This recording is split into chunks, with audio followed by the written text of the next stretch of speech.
genre Chris Brown uvuga ati niwe muntu ushaka ko azomaria à part lui je veux pas single forever.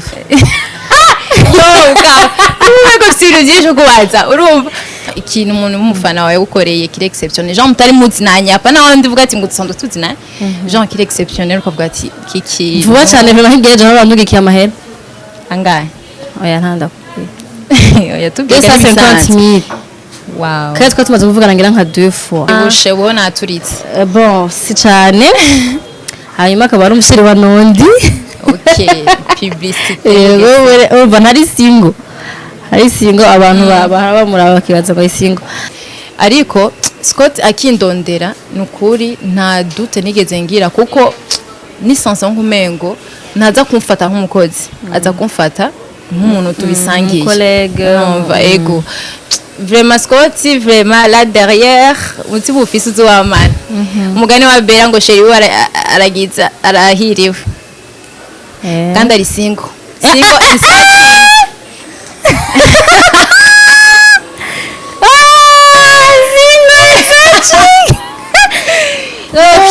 nzoba ifoto ya Scott arayishirako aza kuyishira single and searching as a yihaye.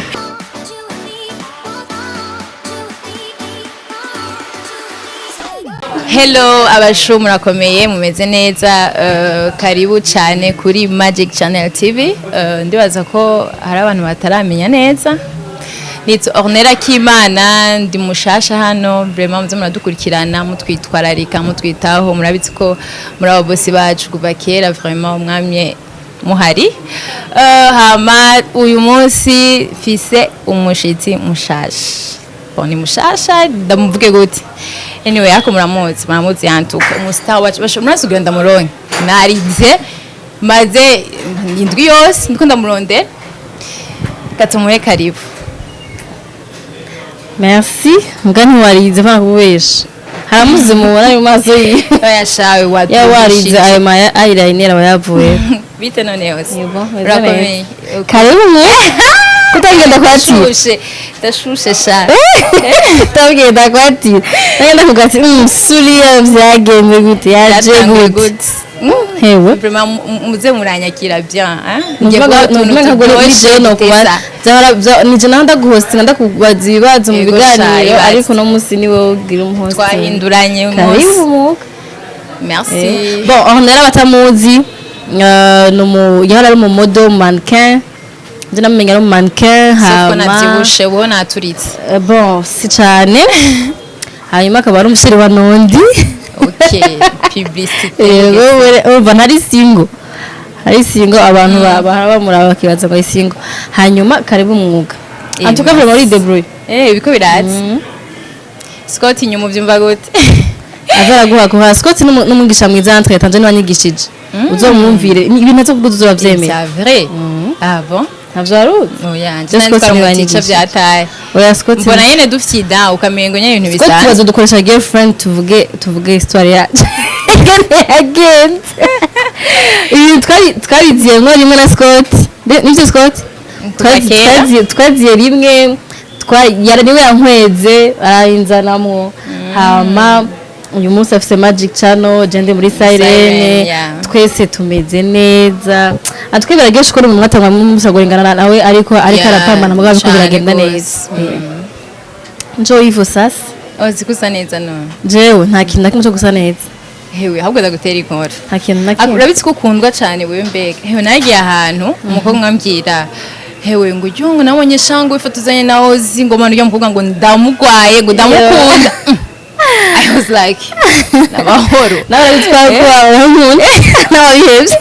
oya stabihevye ndaca ukunda mugabo abandi rero bari obsede oya ni igikundiro cy'Imana vraiment je ni Imana sivuga ngo ndi exceptionnel cyangwa ndafise ibintu ngo vya ndazi nkora abandi badakora cyane ngo nuko ndi umuntu mwiza cyane gose ndi umuntu nk'abandi ndakora amafuti nk'abandi bose gusa nibaza ko igikundiro cy'Imana gitanga ya hewe no kuri vraiment urakunda byakira gute kuri wewe biraryoshe surtout iyo ari abakobwa aho ndavyumvanye urabizi ko turapingana umukobwa wumva umengo suri yanye iri baravuga utujambo ni kafise abandi badafise ho yumvise abandi bantu ngo aramukunda no kumuponda urumva rero numvise ari umukobwa nabo bura nabone bien sûr mugabe vraiment agukunda ni majorité ndayitse ko bahari kandi benshi nandi ndabakunda cyane gose umva ntavyo nigera menyera vraiment ntavyo ni kandi nabwiye Imana sinze menyereye ko abantu bambwira ngo barankunda kora bizotuma maybe nishima canke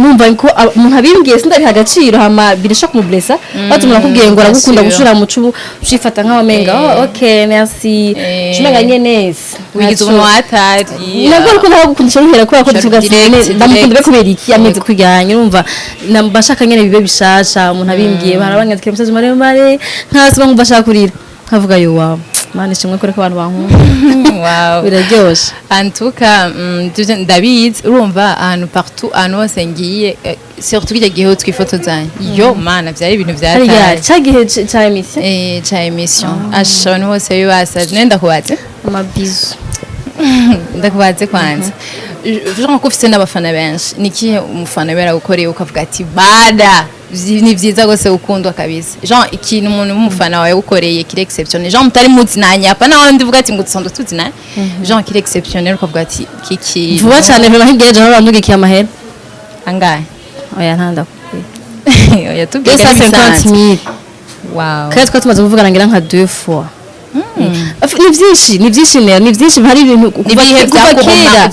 kuva kera nta na kimwe kitamarka n'unyandikira message gusa ariko tumwana kandikira message hari ibintu je umunebwe kwandika message ja message ndende sha ngenda gusigura ibintu by'akazi asa iyo rero mbonye umuntu afashe umwanya akandika message ndende agasigura uko nankunda uko nakunda ibiganiro byanje ukuntu amamisi yanje yamuhinduriye ubuzima ukuntu ibyo byose ni ibintu je binkora ku mutima gose afite hari gihe maybe umuntu we umenga ikintu bikora ku mutima ari ibintu umuntu aguhaye cyangwa umuntu agize iki akanu kose je umufana n'uwo doronga barankabuza doronga barakansimbira ko hari abamama sigara ndimvira yo habaye iki kuri iki bibaye guhaye urumva byose je birankora ko vraiment birankora ko kandi nibaza ko nibindi bikiza okay shamba eyo ari buze muramuha ibintu Rwanda bankunda gusa ko ndabakunda guys nje ndazi ko repera ndafite 6e sens ndazi ko repera umuntu abari real bon ni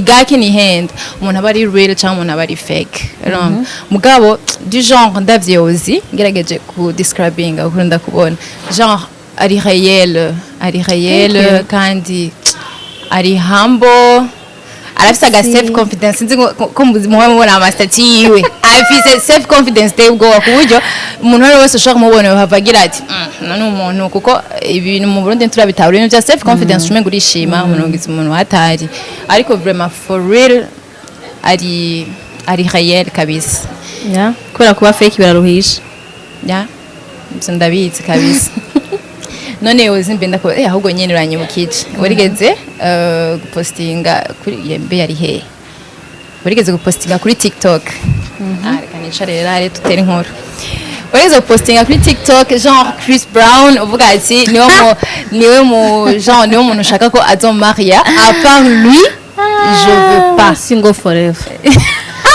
yo ko siruje jo kubaza urumva Jean nyene umengo atari we nta wundi muntu ushaka mugama oya bandi ko ndafite vraiment nawe mugazorira he mugazorira he kuko wapi muri nje ndagira ama video ndakunda TikTok agenda ikora ndishaka kwiruhura kwikuramo stress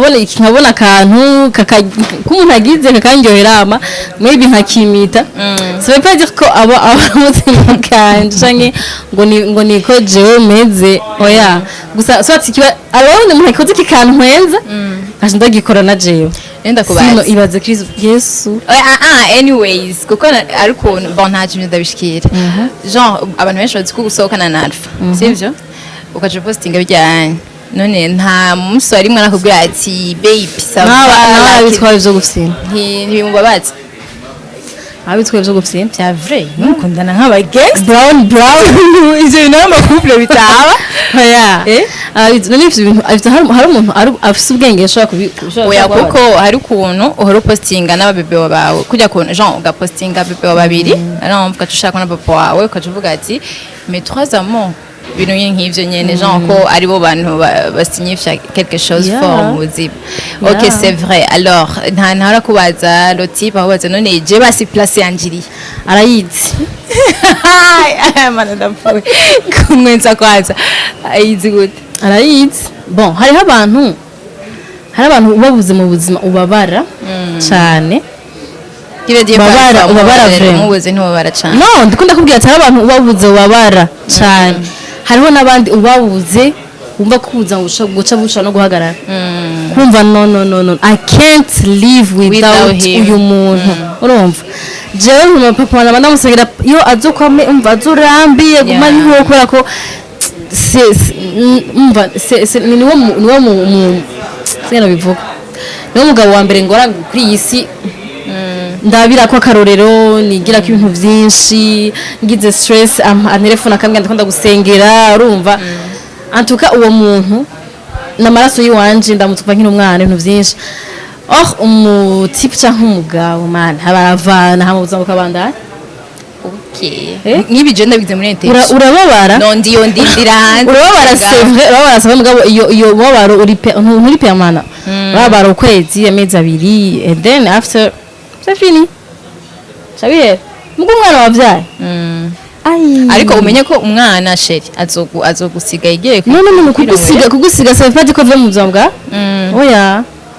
Genre sinzi ko muri mu buzima yawe mwana yanje umva jewe ababebe. Okay, nta muntu n'umwe yanka umwana wiwe of course sivyo mugabo genre ndafise impamvu nkunda abana banje cyane kandi ni vyiza mbe ndakubaza genre ko ubunye ufise mu bebe w'umuhongo ngira ngo kugira azarongore umukazana uzomuha ama instruction like you girl ubanza kufisa ibi.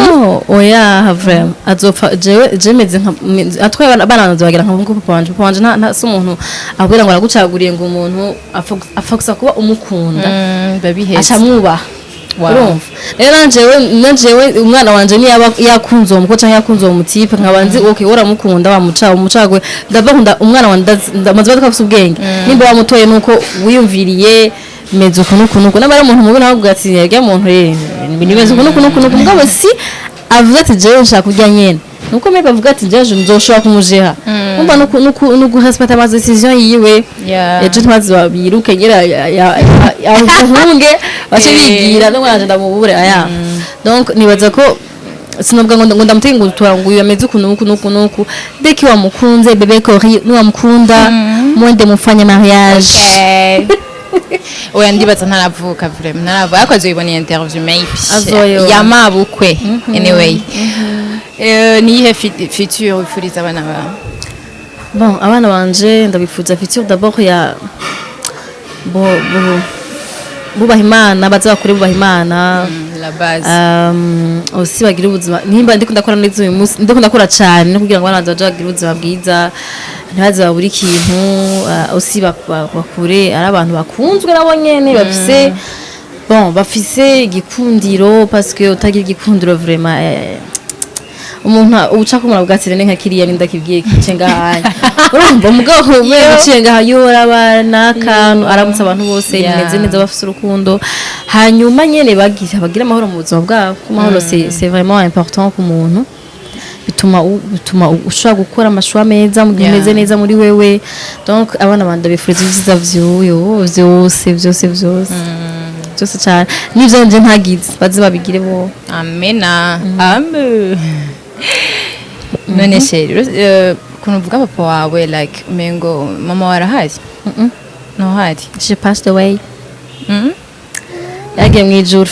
Oh, I'm sorry for that. It's okay, yagiye mu ijuru. Okay, birumvikana sha. Hewe nukuri jewe ndagiye kubona nukuri.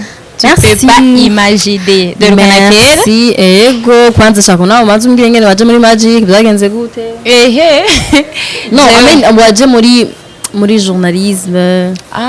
Like warabikunda.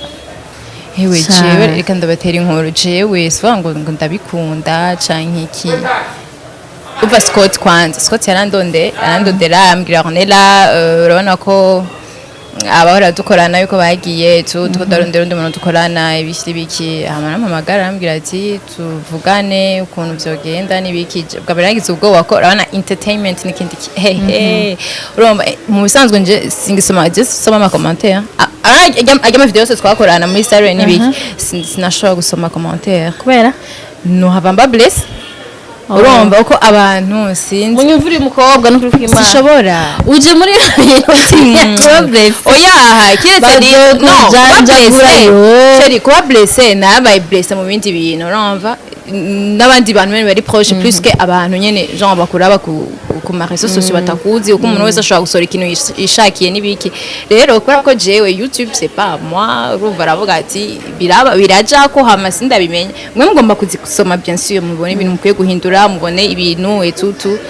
Scott nambwiye Scott uzonsomera uzosoma hama ijukuye ko bavuze ko nkwiye guhindura umbarire.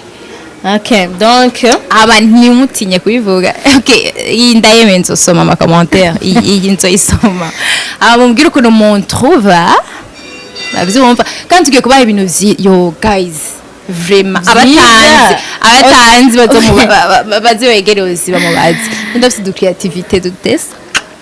Wavuze ko YouTube c'est pas toi mugomba ko ufite creativity donc il faut ko yumvisha ko YouTube c'est à toi aussi nimba wahaje hano hantu il faut ko haza wafati ubusi yavuga ati okay naje ngahanye nakazi kandi nimba arakazi uzokobera ama commentaire n'ama challenges yose zohura nayo parce que ama commentaire ni azokugira wewe si je narasoma ndacasoma najya mabi najya abantu ka bavuga ibintu bishakiye ndabisoma iyo ndabibonye bien sûr iyo tangiye bishikiri ndabisoma hama swati nkatwe nkavuga ati nkuru n'ikirofu ta umwanya cyane nkavuga ati maybe naho yantutse yavuze ikintu cyo canke naho yavuze ikintu genre karagihindu cyangwa ndondere kundi kuntu uyu muntu ndamwirinda uruma mugabo still ivyose birakubaka rero ukabuja hano hantu utinya commentaire Scott azokugirishe formation akore ibintu vya mbere bibaho hanyuma abintuke komse ndabe koza kuba blessed Scott rega ntutse je sino nababara nuvuga ati Scott natukana deje Scott natukana deje Scott atamuzi acha kubwira ababareki n'ababono niko yeguma yemereye nta no confortable bagomba batuvuga Scott no cameraman wacu no boss wanje no mwana mwiza please vraiment musanzwe jewe ozi just musanzwe sinashobora gukorera umuntu mu buzima kandi niko meze kandi niko bizokwama sinashobora gukorera umuntu niko ndakuzi urumva umbaze je business ziwanje ariko Scott akindondera nukuri nta dute nigeze ngira kuko ni sansa nkumengo ntaza kumfata nk'umukozi aza kumfata nk'umuntu tubisangiye umva ego vraiment Scott vraiment là derrière uti bufise uzwamana umugani wa bera ngo sheri we aragiza arahiriwe kandi ari single and